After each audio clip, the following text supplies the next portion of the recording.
Assalamu alaikum dear students. Welcome back xpacademy.com जहां पे आप स्टेप बाय स्टेप्स ऑटोकैड सीख रहे हैं। स्टूडेंट्स, आज के लेसन में हम लोग डायमेंशन टूल्स बार के ऊपर बातचीत करेंगे।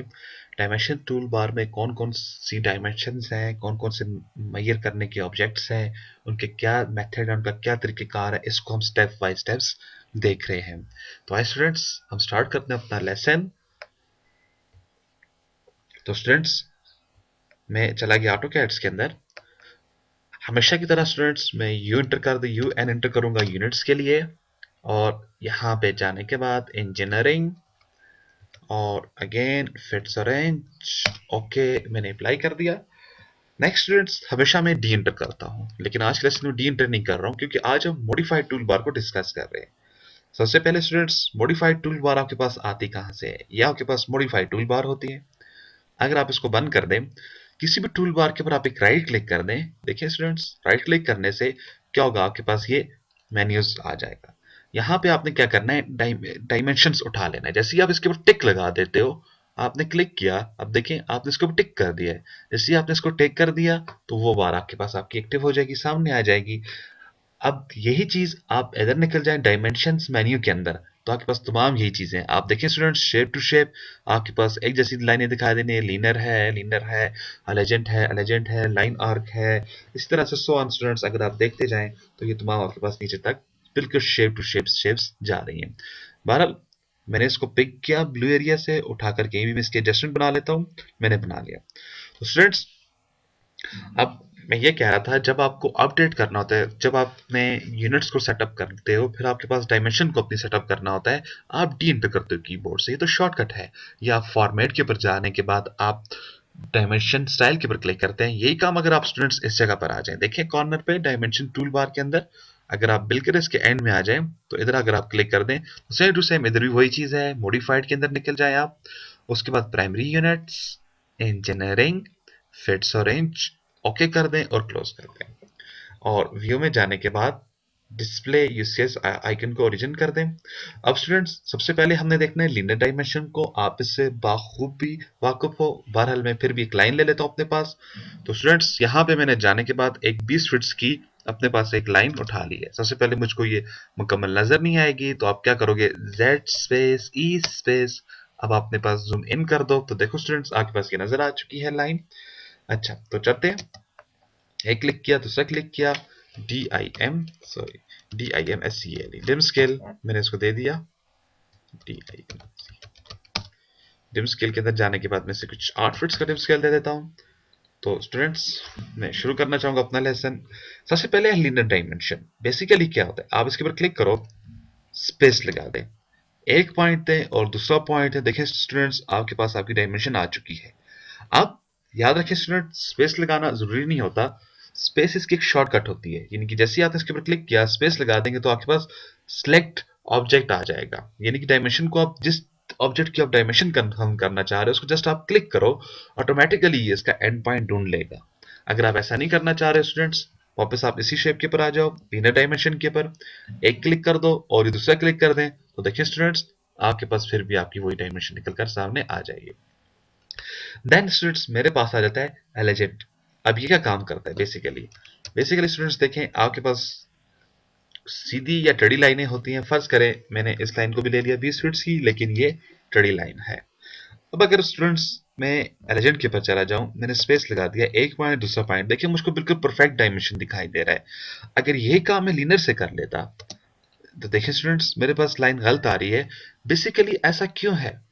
ऐसा इसलिए है, जब आप इस तरह से सीधी लाइन लेते हो, देखिए मैंने ये सीधी लाइन ले ली, मैं इसके बिल्कुल बराबर ले लेता हूँ, एफेट कर दिया। अब आपको स्टूडेंट्स मालूम होना चाहिए ट्रिम कैसे किया जाता है, तो मैंने इसको ट्रिम कर दिया। देखिए स्टूडेंट्स, इसके बिल्कुल ये इक्वल लाइन मैंने ली है। अब अगर मैं इसकी डायमेंशन लूं, तो देखा स्टूडेंट्स, ये डायमेंशन बेसिकली जो मुझको दिखा रहा है, ये इस चीज की दिखा रहा है, यानी कि इस लाइन का ये लेंथ नहीं बता रहा, ये जस्ट इधर से इधर कंफर्म कर आपको दे रहा है लीनियर डायमेंशन। तो इसलिए एलिजेंट का यूज किया जाता है टेढ़ी मेढ़ी लाइनों के लिए। इसके बाद आपके पास स्टूडेंट्स आर्क आ जाती है। अगर आप आर्क की लेंथ कंफर्म करना चाह रहे हो, मिसाल के तौर पे मेरे पास ये एक आर्क है, अगर आपको उसकी लेंथ कंफर्म करनी है तो आप आर्क लेंथ के ऊपर आ जाएंगे, जस्ट एक क्लिक कर देंगे और दूसरा क्लिक कहीं भी करेंगे तो ये आपको उसकी लेंथ बता देगा। यानी कि अगर आप इस आर्क को सीधा करें तो आपके पास इसकी ओरिजिनल लेंथ निकल आएगी। इसे भी डिलीट कर देता हूँ। नेक्स्ट स्टूडेंट्स, मैं बातचीत करूंगा रेडियस के ऊपर। आपके पास रेडियस क्या होता है, देखें मैंने इसको दे दिया 4 फीट का रेडियस। आप अच्छी तरह से खूबी वाकिफ इस ऑप्शन से, लेकिन फिर भी मैं आपको बताना चाहूंगा। रेडियस के ऊपर क्लिक करें, एक पॉइंट दें, दूसरा पॉइंट दें, तो देखें स्टूडेंट्स मेरे पास 4 फीट का रेडियस आ गया। नेक्स्ट मेरे पास क्या है, आपके पास है डायमीटर। डायमीटर के ऊपर आप क्लिक कर दो स्टूडेंट्स, फिर से एक पॉइंट दे दो, दूसरा दे दो, मिडिल पे आ जाए। देखिए स्टूडेंट्स, तो ये हमारे पास रेडियस की ऑप्शंस आ जाती हैं। नेक्स्ट मेरे पास जो ऑप्शन आ जाती है वो एंगल की आ जाती है। इससे भी आप बखूबी वाकिफ हो स्टूडेंट्स। मेरे पास कोई भी एक लाइन है, किसी न किसी एंगल के ऊपर होगी। मैंने कहा shift at the rate, 3 feet की लाइन है, लेस देन 45 का एंगल है, मुझे एंगल कंफर्म करना है। आप एंगलर के ऊपर आ जाओ, एक पॉइंट दे दो, दूसरा पॉइंट दे, देखें स्टूडेंट्स आपके पास आपका 45 का एंगल निकल कर आ जाएगा। नेक्स्ट जो मेरे पास ऑप्शन आ रही है स्टूडेंट्स, अभी जो हम ये ऑप्शन आएंगे ये नई ऑप्शन है। क्विक डायमेंशन, ये क्या चीज है बेसिकली। देखिए स्टूडेंट्स, बाजू का आपके पास लाइनें होती हैं, मैं इनकी डायमेंशन उस तरह से कंफर्म नहीं दे रहा हूं, लेकिन देखें मेरे पास इधर आए, स्पेस लगाएं, एक डायमेंशन है, दूसरी डायमेंशन है, मेरे पास ये तीसरी डायमेंशन है, ये मेरे पास चौथी डायमेंशन है। इस तरह से आपके पास ये मुख्तलिफ किस्म की डायमेंशन आ रही हैं। अगर मैं इन सबको क्विक लेना चाहूँ, यानी कि एक क्लिक में इन सबकी डायमेंशन में हासिल करना चाहूँ, तो आप क्विक डायमेंशन के ऊपर आ जाओगे, आप सबको सिलेक्ट कर दें और एंटर या राइट क्लिक कर दें। मैंने इसको एंटर प्रेस किया, अब ऊपर या नीचे कहीं भी क्लिक कर दें। जैसे मैंने इसको क्लिक किया तो देखिए स्टूडेंट्स मेरे पास डायमेंशन निकल कर बिल्कुल सामने आ चुकी है। DIMSC या रिडीम स्केल में से छोटा दे देता हूँ, मैं से 5 फीट्स, अपडेट सेलेक्ट किया तो देखिए स्टूडेंट्स मेरे पास सबकी डायमेंशन क्विक निकल कर सामने आ चुकी हैं। फिर देखिएगा क्विक डायमेंशन किधर जाए, सबको सिलेक्ट करें, एंटर कर दें, ऊपर या नीचे क्लिक कर दें तो आपके पास सबकी डायमेंशन निकल कर सामने आ जाएंगी। देन मेरे पास स्टूडेंट्स ऑप्शन आ जाती है बेस लाइन। अब बेस लाइन में क्या होता है, जैसे आप क्लिक करेंगे मैसेज आएगा सिलेक्ट बेस डायमेंशन, तो इसमें आपके पास एक बेस डायमेंशन का होना जरूरी है। तो बेस डायमेंशन क्या चीज होती है, देखिए मैंने आगे लाइन और बढ़ा दी है। आपके पास कहीं एक डायमेंशन लाजमी हो, जैसे मैंने ये डायमेंशन ले लिया है।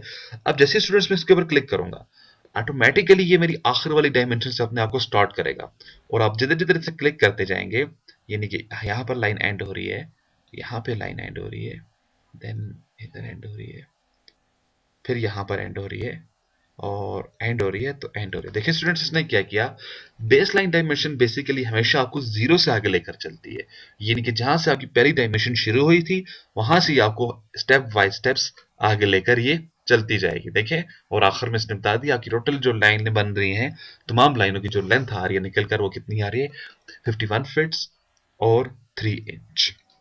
इसी तरह से मैंने सब कुछ डिलीट किया। नेक्स्ट मेरे पास आती है कंटिन्यू डायमेंशन, इसमें भी आपके पास एक डायमेंशन का होना जरूरी है। उसके ऊपर आप क्लिक कर दोगे तो आप जिधर जिधर से क्लिक करते जाएंगे वहां वहां से डायमेंशन आपके पास आगे की तरफ निकलती जाएगी, वहां वहां से ये आपके पास आगे की तरफ निकलती जा रही है। स्टूडेंट्स मैं हमेशा अपने जो मेरे क्लास के स्टूडेंट्स होते हैं उनको भी मैं यही कहता हूँ, आपसे भी मैं यही कह रहा हूँ, इन सब में से हमारे पास जो बेस्ट डायमेंशन है वो है क्विक डायमेंशन। सब सिलेक्ट किया, एंटर कर दें, ऊपर नीचे कहीं भी क्लिक कर दें तो हमारे पास डायमेंशन निकल कर आ जाएगी। बहरहाल नेक्स्ट मेरे पास क्विक रीडर आ जाता है। बेसिकली इसका काम क्या होता है, ये हमें रेफरेंस देता है। अब रेफरेंस से क्या मुराद है, मिसाल के तौर पे मेरे पास ये एक कंप्यूटर लैब है।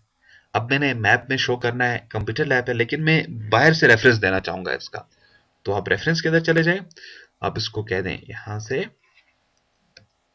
कोई भी एक पॉइंट दे दें, और फर्ज करें मैं इसको यहाँ पे इसका इस जगह पे इधर इसका टेक्स्ट देना चाहूंगा। मैंने इधर क्लिक कर दिया, टेक्स्ट की हाइट पूछ रहा है मुझसे, तो मैंने कहा मेरे पास टेक्स्ट की हाइट 3 फीट्स है। आप टेक्स्ट टाइप कर दें computer, sorry AutoCAD lab, enter कर दें स्टूडेंट्स, और फिर मैं इसको एंटर कर देता हूँ। देखिए स्टूडेंट्स इसने क्या किया, एक रेफरेंस मुझे दे दिया, इसने एरो बना दिया। अब आप इसको आसानी से चेंज कर सकते हैं जिधर चेंज करना चाहें। देखिए लेकिन ये टेक्स्ट आपका फिर इधर ही रहेगा। इस टेक्स्ट को आपको अलग से डिविजनल मूव करना होगा। तो बेहतर यही होगा स्टूडेंट्स, जहां पर भी जाए इन दोनों को सिलेक्ट करके फिर आप आगे पीछे की जानब निकल लीजिए। ठीक। नेक्स्ट मेरे पास जो ऑप्शन आ रही है स्टूडेंट्स, वो मेरे पास आ रही है सेंटर पॉइंट। अब सेंटर पॉइंट क्या चीज है? देखिए, बाजू का आप सर्कल का प्रिंट लेंगे, लेकिन आपके पास का सेंटर शो नहीं होगा। आपको प्रिंट में सेंटर शो मार्क करवाना है, इसको बताना है इसका मिड पॉइंट ये है। तो फिर आप क्या करोगे, जस्ट आप सेंटर मार्क के ऊपर जाएं, इसके ऊपर क्लिक कर दें, तो देखिए स्टूडेंट्स आपके पास आपका सेंटर पॉइंट निकल कर आ चुका है। इसके बाद स्टूडेंट्स जो ऑप्शन आ रही है वो आपके पास बेसिकली आ जाती है एडिटिंग की, डायमेंशन एडिट आ जाता है। अब देखिए मेरे पास एक ऑब्जेक्ट है एट द रेट, मैंने कहा 6 फिट्स एंड 6 फिट्स, यानी कि इसमें एक्स भी 6 है और वाई भी आपके पास 6 फिट्स है। आप इसकी डायमेंशन उठा लें स्टूडेंट्स, मैंने एक पॉइंट इधर दे दिया, दूसरा यहाँ पे दे दिया, तीसरा मैंने इधर दे दिया है, चौथा पॉइंट मैंने इधर दे दिया। अब बाजू का स्टूडेंट्स आपके पास की जो डायमेंशन होती है, इसकी वैल्यू आप चेंज करना चाहते हो, लेकिन ओरिजिनल वैल्यू इसकी वही रहेगी। ओरिजिनल से क्या मुराद है, ये जो आपके पास लाइन है ये आप कहते हो 6 की हो, लेकिन यहाँ पे आपके पास 8 फिट्स लिखा हुआ आ जाए, 9 फिट्स लिखा हुआ आ जाए। ठीक है, तो इसके लिए आप क्या करोगे, आप डायमेंशन एडिट के ऊपर जाओगे, डायमेंशन एडिट के ऊपर आप क्लिक करें, तो जस्ट आपने करना क्या होगा, न्यू वाली ऑप्शन को एक्टिव करना होगा। देखिए ब्रैकेट्स के अंदर मुख्तलिफ ऑप्शन है, आप न्यू को एक्टिव करोगे, एन एन आपने एंटर किया, तो देखिए आपके पास ये 0 और इंचेस के निशान बने हुए आ गए हैं, टेक्स्ट एडिटर आ चुका है, फॉर्मेटिंग बार आ चुकी है। आप इसे कहें मेरे पास यहाँ पर वैल्यू है 8 फिट्स की, और जस्ट आप इसे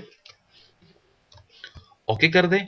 ओके कर देने के बाद आप इसको क्लिक करें और एंटर कर दें। देखा स्टूडेंट्स, यहां पर आपके पास क्या वैल्यू निकल कर आ गई है, 8 फिट्स, जबकि रियल में इसकी जो वैल्यू है वो है 6 फिट्स। तो स्टूडेंट्स बाजुकात हमारे पास वैल्यू परफेक्ट सामने निकल कर नहीं आ रही होती, तो हम इस ऑप्शन का यूज करते हैं। या फिर यहां पर आप कोई टेक्स्ट देना चाह रहे हो, यानी कि लेट से आप यहां पे ऑटो लिखना चाह रहे हो, तो अब वो ऑटो आप कैसे लिखोगे, टाइप कैसे करोगे, तो एलिजेंट के फिर एडिटर के अंदर आ जाए, न्यू एंटर कर दें कीबोर्ड से एन, और मैंने कहा NEW, सॉरी ऑटो, ऑटो, और ओके कर दे इसे, तो सिलेक्ट कर डाले, एंटर कर दे। देखा स्टूडेंट्स, अब हमने डायमेंशन के अंदर क्या किया, कुछ वर्ड टाइप कर डाले हैं। इसी तरह से नेक्स्ट जो मेरे पास ऑप्शन आ रही है, क्लिक करें रोटेट। अगर आप रोटेट करना चाह रहे हो किस चीज को, आर एंटर कर दें, आपने कहा 56 का इसका एंगल है, सिलेक्ट ऑब्जेक्ट और एंटर करें। देखें स्टूडेंट्स, आपका ये जो टेक्स्ट है ये आपके पास 56 के अंदर रोटेट हो चुका है। अगेन एडिटर के अंदर चले जाएं, नेक्स्ट ऑप्शन ऑब्लिक्स। ऑब्लिक क्या होता है स्टूडेंट्स, बेसिकली ये जो लाइनें हैं, जब आप इनको बेस लाइन से किसी भी एंगल पे मूव करना चाह रहे हो तो आप ऑब्लिक यूज करोगे। तो मैंने ओ एंटर किया और मैं इसको 35 का एंगल दे देता हूँ। जस्ट मैंने लाइनें सेलेक्ट की अपनी, एंटर किया, और मैं इसे जो भी आप इसे अपना एंगल देंगे, मैंने इसको दिया 34 का एंगल, तो ये 34 के एंगल की बेस पे अपने आप को ब्लिक करके निकल गया है। इस तरह से नेक्स्ट, इसमें मेरे पास ऐसी कोई ऑप्शन नहीं है, लेकिन यहाँ पे मेरे पास स्टूडेंट्स होम की ऑप्शन है। होम अगर आप एच एंटर कर देते हो और उसको सिलेक्ट कर देंगे, तो देखिए स्टूडेंट्स ये 6 बिल्कुल सीधा होकर आ गया, यानी कि 0 के एंगल के ऊपर ये चला गया है। नेक्स्ट स्टूडेंट्स मेरे पास जो ऑप्शन आ रही है वो है मेरे पास टेक्स्ट एडिटर। आप जैसे टेक्स्ट एडिटर के ऊपर क्लिक कर देते हैं, अब ये क्या होता है,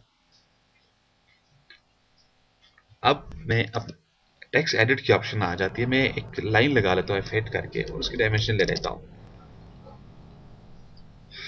तो टेक्स्ट एडिटर के ऊपर चले जाएं, इसको मैंने सेलेक्ट कर दिया, तो इसमें बेसिकली आप अलाइनमेंट देते हो, लेफ्ट, राइट, सेंटर, या आपके पास इधर एल है तो आप इसे एल एंटर कर दे स्टूडेंट्स, तो देखिए ये आपके पास राइट साइड पे चली जाएगी शेप। सॉरी, मैं दोबारा अप्लाई करता हूँ इसे।